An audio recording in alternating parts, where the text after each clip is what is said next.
Assalamualaikum warahmatullahi wabarakatuh. Kami perwakilan dari kelompok Taman Kartini akan memaparkan rencana tindak lanjut BIMTEK tematik terpadu tahun 2022. Ya, untuk yang pertama, di sini kita sudah membuat peta konsep. Peta konsep ini yang nanti akan dilaksanakan dengan tujuan tindak lanjutnya nanti bisa mencapai peserta didik yang berakhlak mulia. Untuk yang pertama yaitu dari aspek PPK atau penanaman pendidikan karakter, ada 5 aspek yaitu religius, nasionalis, mandiri, gotong royong, dan integritas. Untuk yang kedua, kita akan membiasakan siswa itu agar dapat bersaing di abad 21 yaitu dengan C4. C4 adalah critical thinking, creativity, communication, dan collaboration. Untuk yang ketiga adalah program literasi. Untuk yang pertama adalah faktor pendukung dari sekolah, guru, dan kepala sekolah. Untuk program literasinya, di sekolah kami sudah ada program membaca 10 menit sebelum pembelajaran. Untuk itu, anak mencari informasi itu tidak hanya dari buku pelajaran saja, tapi bisa dari buku yang lain atau dari kemasan-kemasan jajan seperti itu kan ada bacaan-bacaannya. Nah, nanti siswa bisa mencari info atau menanyakan info atau kata-kata yang kurang dipahami kepada gurunya saat KBM nanti. Lalu program literasi yang lain, di sekolah kami ada program majalah dinding. Program majalah dinding itu nantinya akan menampung karya-karya siswa, bisa puisi, bisa gambar, seperti itu. Selanjutnya ada program sudut baca atau pojok baca di setiap kelas. Nah, di sekolah kami ini ada 11 kelas dan ada sudut baca atau pojok baca di setiap kelasnya.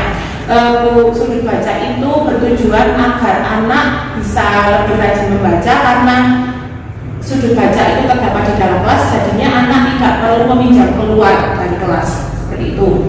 Untuk sarkas pendukungnya, untuk sarkas kita sudah ada 11 kelas ya. 11 kelas itu sudah memadai, sudah bersih, sudah nyaman untuk ditempati anak.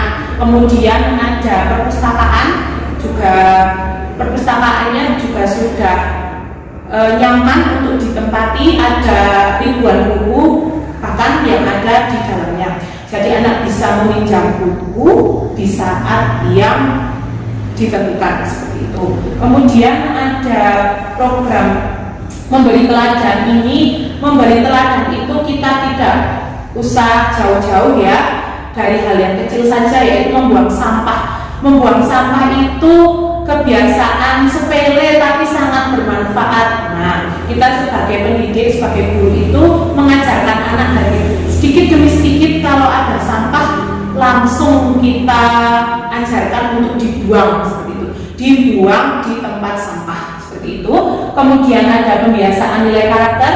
Di sekolah kami itu setiap anak masuk sudah ada pembiasaan karakter, yaitu berupa 5S, yaitu salam, senyum, sapa, sopan, dan santun. Nah, itu telah dibiasakan sejak lama, sudah sejak lama. Kemudian ada kegiatan ekstrakurikuler untuk menyalurkan minat dan bakat dari peserta didik. Di sekolah kami ini ada ekstrakurikuler bana, ada garden, ada pramuka. Nah, seperti itu. Hal ini bertujuan agar anak bisa menyalurkan minat dan bakatnya secara lebih optimal. Kemudian teman saya akan memaparkan faktor pendukung yang selanjutnya. Faktor yang kedua yaitu dari keluarga, bisa ditanamkan sikap disiplin.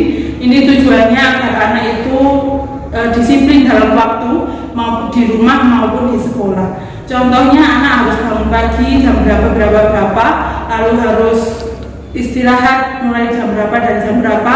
Waktu belajar juga harus dioptimalkan dari jam berapa, misalnya dari jam 7 sampai jam 9, seperti itu. Terus yang kedua yaitu fondasi agama, itu bisa dicontohkan dengan mengajak anak itu untuk sholat berjamaah, atau orang tua mendampingi ngaji seperti itu, atau juga dibiasakan untuk membacakan doa sebelum anak itu melakukan kegiatan. Yang ketiga, kasih sayang. Pemberian kasih sayang ini bisa berupa mendampingi anak saat belajar, ataupun jika orang tua itu tidak bisa mendampingi anak belajar karena tuntutan kerja, bisa juga dengan mendatangkan guru les. Itu juga termasuk bukti kasih sayang kita kepada anak. Yang ketiga, keterbukaan.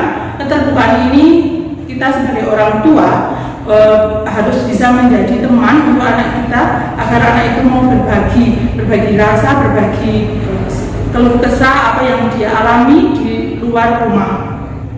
Yang terakhir, saling menghormati. Saling menghormati ini di dalam keluarga, di dalam luar keluarga, di luar sekolah maupun di sekolah itu pasti ada perbedaan yang harus kita toleransi, harus kita hargai, harus kita hormati. Faktor yang ketiga yaitu dari masyarakat dan lingkungan. Pemberdayaan potensi lingkungan. Ini contohnya di desa kami, terutama di Gunung Pring, tepatnya untuk di SDN 2 Sanggerhan, itu di belakang SD ada sanggar tari Kuda Lumping. Nah, itu bisa diajak untuk kerjasama dengan sekolah kan. Misalnya sekolah akan mengadakan lomba tari. Nah, kita sebagai guru bisa mengajak ketua dari sanggar itu untuk melatih anak-anak dalam membimbing tarian. Peranan komite ini diambil dari perwakilan wali murid yang bisa mendorong sekolah untuk mencapai memajukan sekolah menjadi optimal. Sumber belajar ini contohnya di desa kami terutama banyak yang menjadi produsen kerupuk. Nah, itu bisa menjadi sumber belajar untuk anak, bisa mengajak langsung anak itu belajar ke tempat atau pembuatan kerupuknya. Dari faktor-faktor ini harapan kita kepada peserta didik nantinya akan menjadi anak yang berakhlak mulia, yang bisa bermanfaat bagi warga sekitar, bagi negara.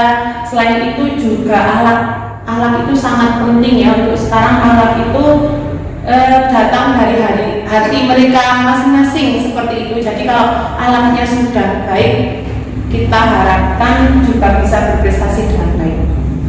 Demikian pemaparan rencana tindak lanjut dari kelompok kami. Kami mengharapkan saran atau kritik yang membangun bagi kelompok kami, yaitu kelompok Taman Kartini. Wassalamualaikum warahmatullahi wabarakatuh.